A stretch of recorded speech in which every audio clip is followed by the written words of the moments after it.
주예배 은혜의 자리에 나오신 화산의 모든 성도님들을 축복합니다. 오늘은 팔복 시리즈 제 4번째 시간으로 의에 줄이고 목마른 자에 대해 함께 말씀을 나누고자 합니다. 사막을 여행하던 한 남성이 마실 물이 동이 났습니다. 물은 찾을 길이 없고요. 목은 점점 타들어가는 것 같았습니다. 탈수로 죽을 것만 같았습니다. 그때 그의 눈에 들어온 것이 있었습니다.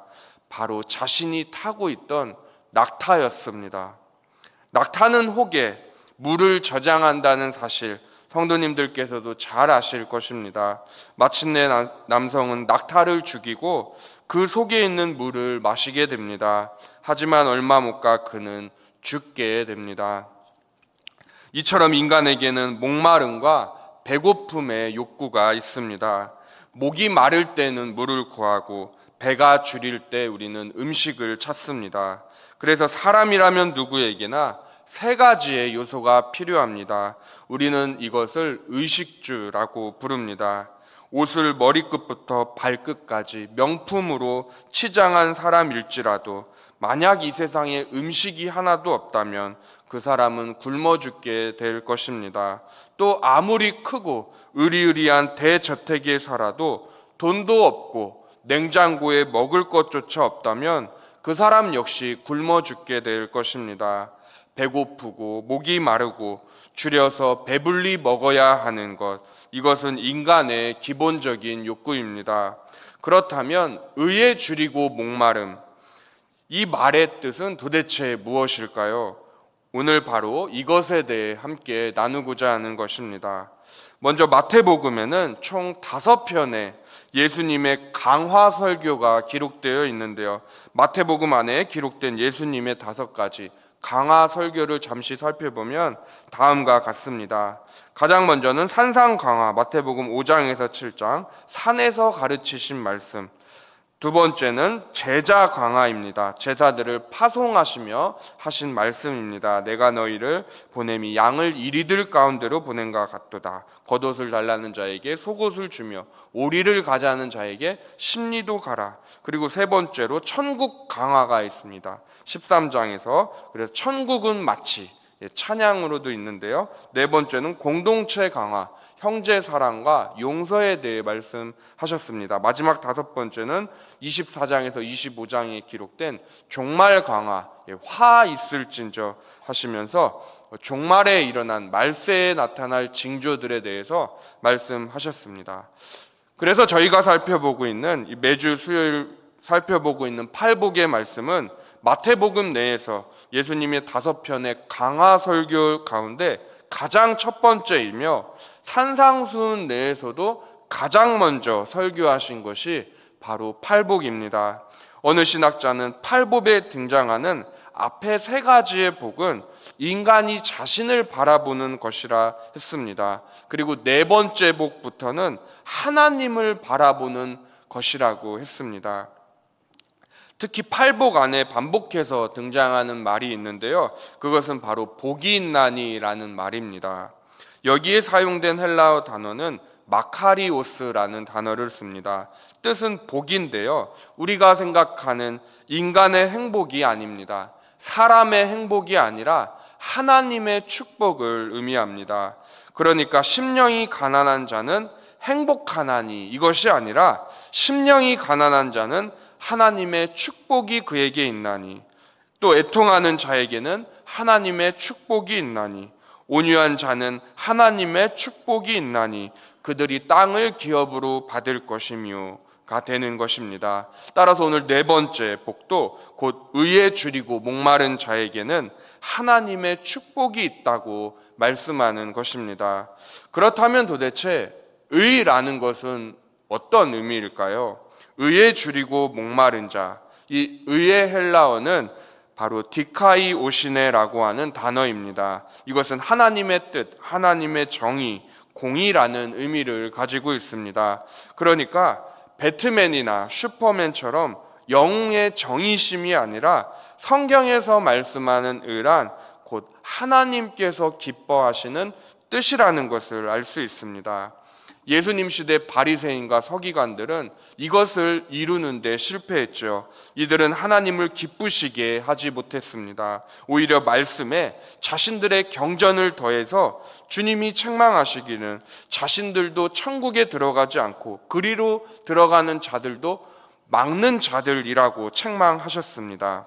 그러나 그들은 유대교 신앙의 열심인 자들이었습니다. 구약 성경을 신봉하였고요. 율법을 날마다 묵상하고 암송하며 자녀들에게까지 가르쳤습니다. 또 바리새인들은 일주일에 2번 그들은 금식했고요. 11조도 꼬박 드린 사람들이었습니다. 그래서 오늘날로 치면 교회 안에 신앙 좋으신 권사님급 정도 되는 사람들이었던 것입니다. 하지만 예수님께서는 제자들에게 이런 말씀을 하셨는데요. 마태복음 5장 20절의 말씀 우리 한 목소리로 같이 읽어보시겠습니다.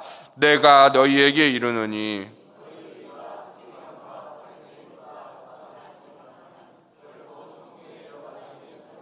아멘. 참으로 두렵고 떨리는 말씀입니다. 너희가 바리새인과 서기관들보다 낫지 아니하면 결코 천국에 들어가지 못한다. 물론 예수님이 말씀하신 것은 행위를 말씀하시는 것이 아닙니다. 바리새인들이 일주일에 2번 금식하니까 너희들은 3번 이상 해, 이것이 아닙니다. 바리새인들도 11조 하니까 너희들도 11조 더 해, 이것이 아닙니다.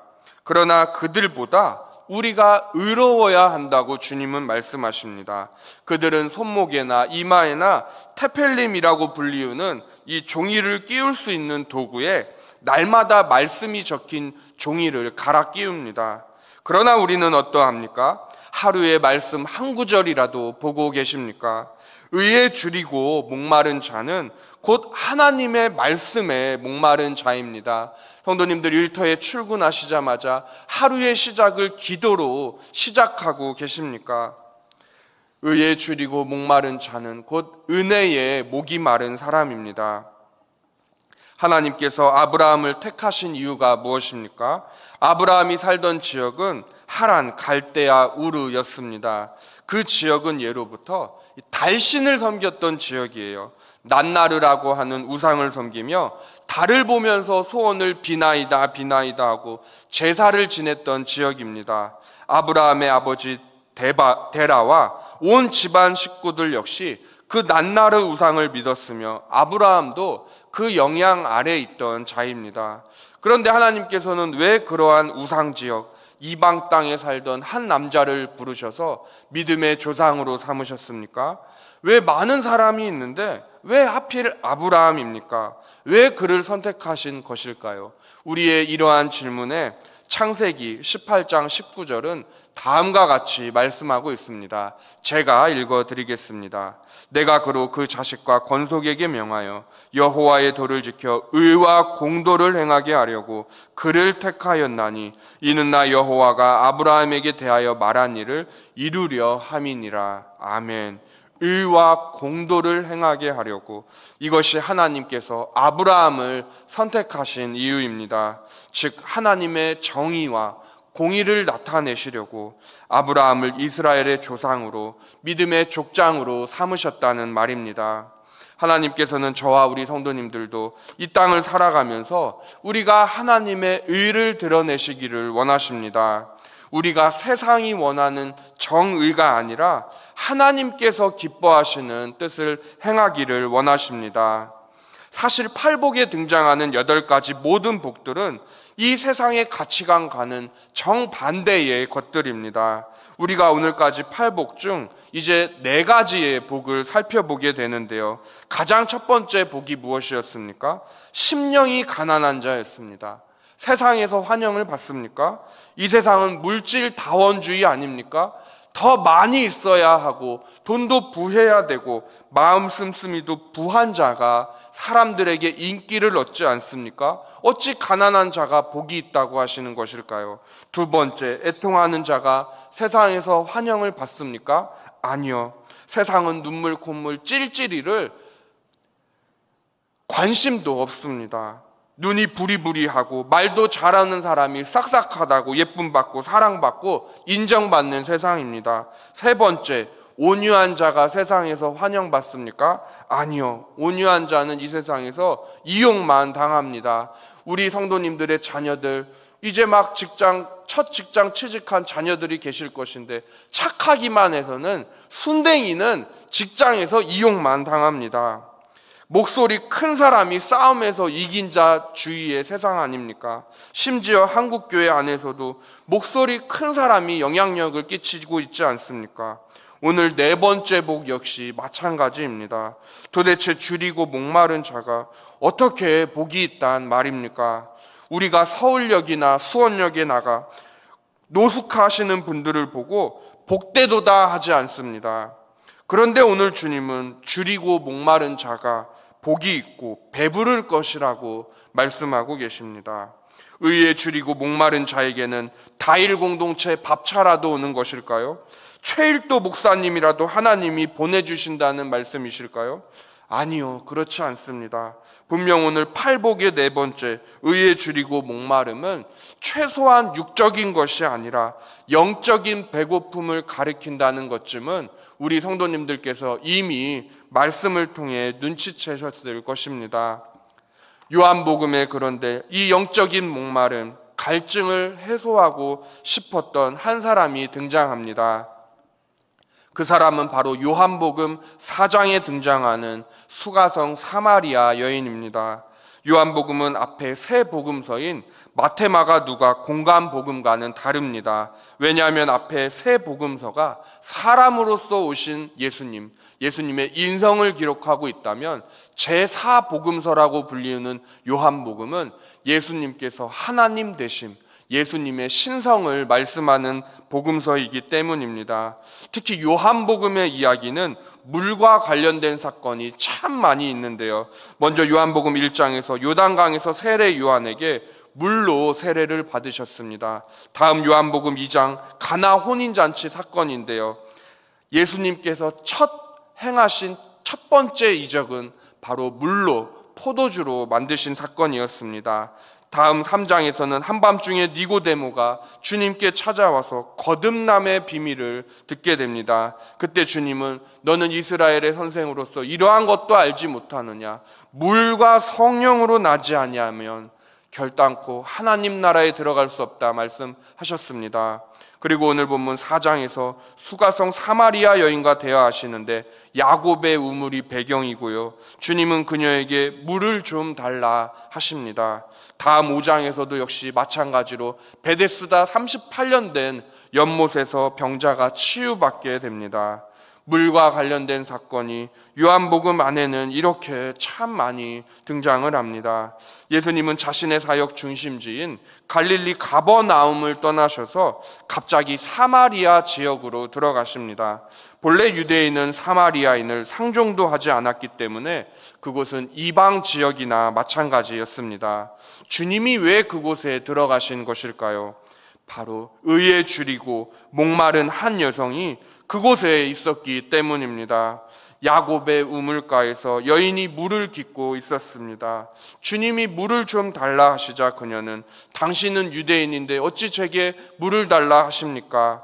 라며 이상하게 예수님을 쳐다봅니다. 하지만 주님은 그녀의 과거까지 전부 아시는 분이었습니다. 전에 남편이 5 있었다는 사실까지도 말입니다.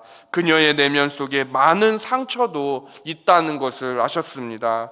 주님이 이 사실을 그녀에게 말했을 적에 그녀는 예수님을 그리스도라고 고백하게 됩니다. 수가성 사마리아의 여인이 어떻게 예수님을 주님 그리스도로 고백하게 되었는지를 잠시 그녀의 변화 과정 말씀을 통해 함께 살펴보겠습니다. 사마리아 여인의 변화 과정입니다. 사마리아 여자가 이르되 당신은 유대인으로서 어찌하여 11절에서 여자가 이르되 주여 19절에서는 여자가 이르되 주여 내가 보니 선지자로소이다. 전에 남편이 5 있다는 것을 예수님이 그녀에게 말씀하셨을 때 그녀는 물동이를 버려두고 동네로 들어가서 사람들에게 이르되 이가 그리스도가 아니냐 고백하게 됩니다. 당신에서 유대인 주여 선지자로소이다. 당신은 그리스도 신이다. 이 세상의 값진 음식을 먹어도 그 어떤 산의 진미를 먹으셔도 우리 내장 기관 안에서 소화가 되고 배설물이 되어 나오면 우리는 또다시 허기짐을 느낍니다. 하지만 예수로 목마르고 예수로 배부른 자는 영원히 줄이지 않음을 믿으시기 바랍니다. 주님께서는 친히 사마리아 여인에게 내가 영원히 목마르지 않는 생수라고 말씀하십니다. 사마리아 여인은 일부러 사람들을 피해 야곱의 우물가에 태양빛이 내리쬐는 정오에 무더운 낮 시간에 우물물을 기르러 매일같이 왔습니다. 그런데 주님이 한 번 마시면 영원히 목마르지 않는 샘물이 있다라고 하니 이 여인 입장으로서는 당연히 그것을 필요로 하지 않았겠습니까? 그래서 그녀가 무엇라고 합니까? 주여, 그런 물이 있습니까? 그렇다면 내게도 주어 내가 영원히 목마르지 않게 하소서라고 말하지 않습니까? 그리고 주님은 그 샘이 곧 자신이라고 말씀하십니다. 예수를 만난 사람은 변화되게 되어 있습니다.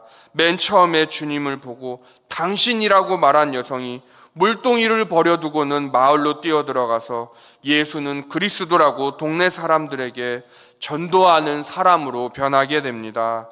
그래서 예수를 믿고 반드시 나타나는 변화는 전도한다라는 것입니다. 이 좋은 것을 나 혼자만 누릴 수 없다라는 것입니다. 나 혼자만 배부를 수 없다라는 것입니다. 우리에게 의에 줄이고 목마른 자는 복이 있나니, 팔복의 이 네 번째 말씀이 사실 너무 어렵게 다가오는 것도 사실입니다. 그런데 요한복음에 등장하는 예수님과 사마리아 여인의 대화를 통해 알 수 있는 사실이 한 가지 있습니다. 의에 줄이고 목마름은 곧 간단히 말해서 예수로 줄이고 목마른 자는 복이 있나니 예수로 배부르게 될 것이요 라고 바꿔 말하셔도 큰 신학적인 오류가 없다는 사실입니다. 또 의 대신에 하나님의 은혜, 하나님의 말씀을 동의어로 집어넣으셔도 큰 오류는 없습니다. 하나님은 은혜를 사모하는 자에게 그분의 충만한 은혜로 배부르게 채워주시기 때문입니다. 또 말씀을 사모하는 자에게는 영안을 열어주셔서 성령의 감동으로 쓰여진 성경으로 영혼을 배부르게 해주십니다. 오늘 이 수요 예배에 나오신 화산의 모든 중직 성도님들 한번 생각해 보십시오. 우리가 처음 주님을 만났던 그날 우리는 밥 한 끼 안 먹어도 배고프지도 않고 말씀 한 장으로만 배부르던 시절이 분명 있지 않으셨습니까? 그런데 지금 우리의 모습은 어떠합니까? 의에 줄이고 목이 말라 계십니까? 정말로 영적인 갈급함이 있으십니까? 혹시 세상의 것으로 배가 부르셔서 영적으로 둔해지시지는 않으셨습니까? 세상의 것으로 배가 차 있는 사람은 영적인 목마름이 없습니다. 갈증 또한 못 느낍니다. 세상의 것으로 만족하려 하는 사람에게 성경이 눈에 들어올 리가 없습니다. 기도에도 중언부언할 뿐 5분을 넘기지 못하고 자리에서 일어나 집으로 귀가합니다. 진정으로 영적인 목마름이 있는 자, 본문에서 말씀하는 의에 줄이고 목마른 자란 구약의 여러 성경 구절 중 시편 42편, 고라 자손이 쓴 시편에 잘 나타나 있는 것 같습니다. 다 함께 시편 42편 1절의 말씀을 한 목소리로 읽어보시겠습니다. 하나님이여,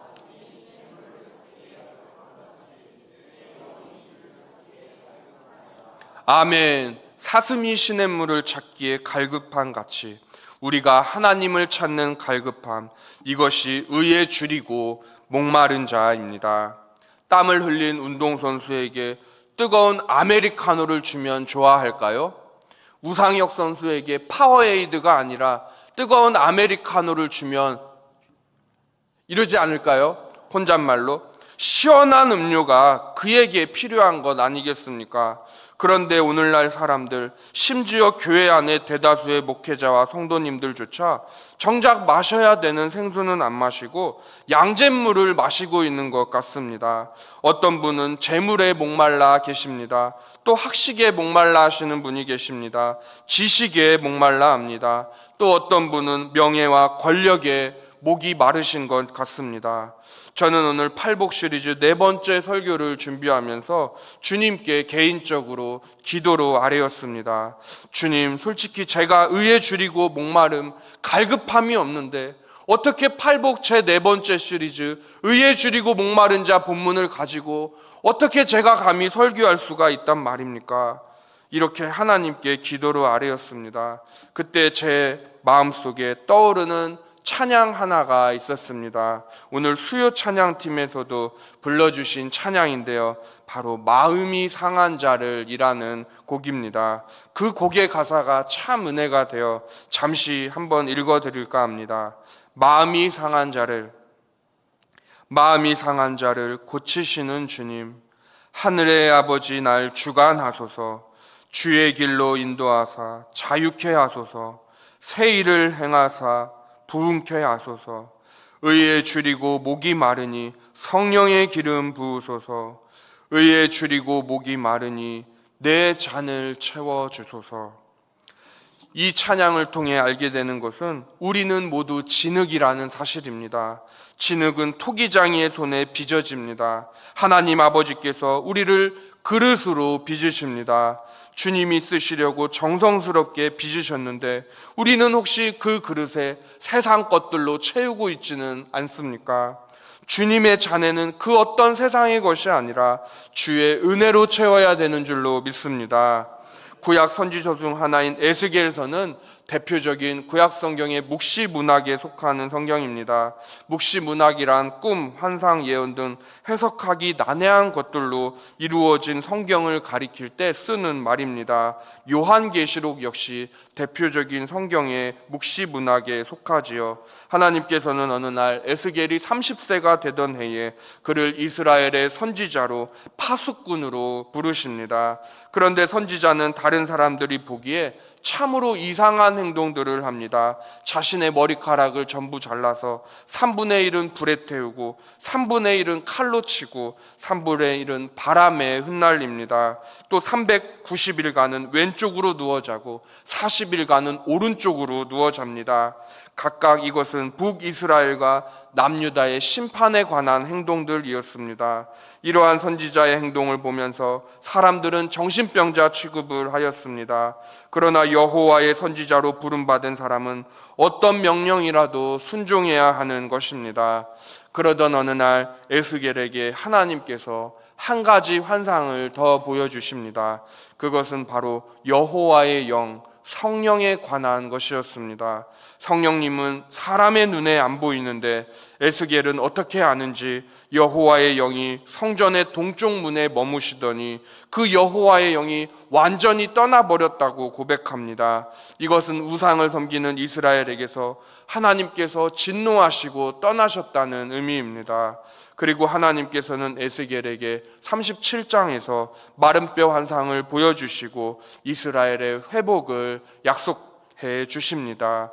그 환상이 있은 후에 선지자는 여호와의 영광이 돌아왔다고 고백하는 것을 볼 수 있는데요. 우리 다 함께 에스겔 43장 4절 5절의 말씀을 이어서 한번 읽어보시겠습니다. 여호와의 영광이 성전으로 들어가고 영이 나를 들어데리고 안뜰에 들어가시기로 내가 보니 여호와의 영광이 성전에 가득하더라. 아멘. 에스겔은 다시 성전으로 돌아온 여호와의 영광, 하나님의 임재를 그가 체험하게 됩니다. 그리고 성전에서 물이 흘러나오는 것을 목격하게 되는데요. 그 물이 에스겔 선지자의 발에서 발목으로, 발목에서 무릎으로 그가 헤엄칠 만큼 많은 물이 넘치게 되었다고 고백합니다. 이것은 곧 회복된 하나님의 임재, 하나님의 은혜를 뜻하는 것이었습니다. 그리고 선지자는 이곳을 가리켜 여호와께서 이곳에 계시다라는 의미의 여호와 산마를 고백하게 됩니다. 우리가 하나님의 은혜를 사모하며 줄이고 목마른 자가 될 때에 하나님은 생수의 강이 넘치시도록 이곳을 여호와 산마로 채워주시는 분이심을 믿으시기 바랍니다. 세상의 것은 우리를 잠시 잠깐 만족시켜 줄 수는 있어요. 요즘 새벽 강단 우리 히브리서 말씀을 계속 살펴보고 있지 않습니까? 구약의 동물 제사는 효력이 일시적이잖아요. 그래서 반복해서 드려야 했습니다. 그러나 예수님의 제사는 자신을 단번에 제물로 드리셔서 하나님의 공의를 만족시키셨습니다. 단 한 번의 제물, 단 한 번의 십자가의 제사였지만 그 효력은 영원한 영원성의 성격이 있는 것입니다. 이처럼 세상의 것들도 우리를 잠시 잠깐 만족시켜 줄 수는 있으나 우리의 영적인 목마름, 갈증을 온전히 해소시켜 줄 수는 없습니다. 그래서 예수 그리스도가 우리에게 필요한 것입니다. 예수님만이 영원히 줄이고 목마르지 않는 생수가 되어주시고 우리는 그분 안에 있을 때만이 비록 죄를 짓고 연약한 모습이 있다 할지라도 하나님의 긍휼하심을 입게 되는 것입니다. 예수님의 산상수훈 중 8복은 8가지의 영적인 복, 하늘의 복을 말씀하고 계시죠. 그래서 사실 서론, 본론, 결론으로 나눈다면 오늘 본문은 4번째 복으로서 8복의 본론부, 중심에 해당합니다. 그리고 10절부터 12절까지 8복의 결론 말씀이거든요. 어느 신학자의 표현을 빌리면 8복의 4번째 복부터는 하나님을 바라보는 것이다. 이 말이 정말 맞는 것 같지 않으십니까? 심령이 가난하고 자신의 죄에 애통하고 마음이 온유한 것은 사람이 자신을 바라봄이에요. 그런데 의에 줄이고 목마름은 하나님을 바라보는 것이라는 말씀입니다. 성도님들, 예수님께서는 2000년 전에 자신을 따르는 제자들과 무리들에게 산에서 이 8복의 말씀을 가르치셨습니다. 이 말씀은 오늘날 이 시대를 살아가는 저와 우리 성도님들에게도 동일하게 들려오고 있습니다. 이 세상이 얼마나 빠르게 변화하고 있는지, 제가 아이폰 13 쓰거든요. 근데 얼마 뒤에 14가 나왔습니다. 그런데 엊그제 같은데 벌써 아이폰 15가 또 출시되었습니다. 사전 예약을 받고 있습니다. 어르신들, 사람과 사람이 얼굴을 보고 전화하게 될 세상 오실 줄 누가 아셨습니까? 지금은 세계 어디에 있든지 사랑하는 손주 손녀들의 목소리뿐만 아니라 그들의 얼굴을 보면서 영상통화하는 시대를 우리가 살고 있지 않습니까?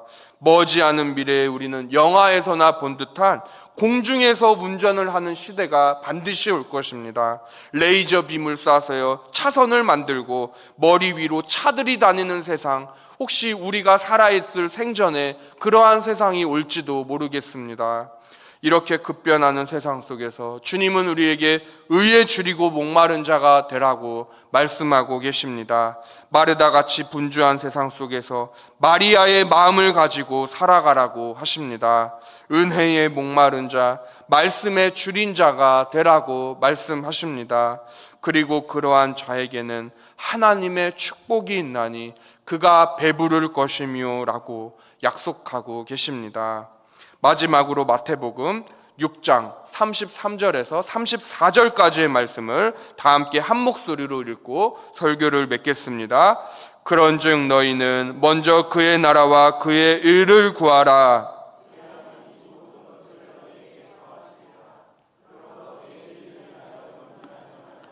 내일 일은 내일이 염려할 것이요 한날의 괴로움은 그날로 조카하니라. 아멘. 우리 성도님들, 혹시 무엇을 염려하고 계십니까? 우리 하나님은 채워주시고 공급하시는 아버지 하나님이십니다. 이제 다음 달 매주 금요일마다 가을 금요 부흥회가 시작됩니다. 마부작침이라는 주제로 말씀을 전하시는 담임 목사님을 위해 기도해 주시고, 또 우리 각자 개인들도 하나님 앞에 정말 사슴이 시냇물을 찾기에 갈급한 같이 그러한 가난한 심령을 가지고 하나님 앞에 나와 엎드리는 은혜의 시간이 되기를 소망합니다. 그리하여 의에 줄이고 목마른 자가 배부르게 되는 것처럼, 농부가 뿌린 씨를 가을에 추수하는 것처럼, 그동안 믿지 않는 일가 친척을 위해 흘리신 눈물과 여러 기도 제목들이 다 응답받으시는 수원아산교회 모든 복된 성도님들의 풍성한 가을이 되시기를 예수님의 이름으로 축원합니다.